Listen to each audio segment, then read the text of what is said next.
ఏం రాశాడండి అక్కడ? క్రీస్తు కూడా అంటే క్రీస్తు కూడా అంటే ఇక్కడున్నటువంటి మీకు శ్రమలు వస్తున్నాయి, ఇక్కడున్నటువంటి మీకు శోధన వస్తుంది, ఇక్కడున్నటువంటి మనందరికీ కూడా శ్రమలు, శోధనలు, బాధలు, కష్టాలు ఇవన్నీ వస్తూ ఉన్నాయి. అంటే ఇవి మనకు మట్టికే వస్తున్నాయా? చాలామంది అనుకుంటారు నాకే ఎందుకు ఇటువంటి శ్రమ వచ్చిందో అనుకుంటారు,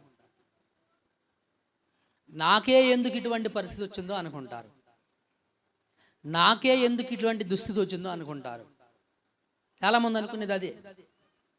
విషయం గమనించాలి మిత్రులారా, క్రీస్తు కూడా, నువ్వే కాదు, ఇక్కడ ఉన్నటువంటి నువ్వు నేను మాత్రమే కాదు, క్రీస్తు కూడా మీ కొరకు బాధపడి మీరు తన అడుగు జాడల యందు నడుచుకున్న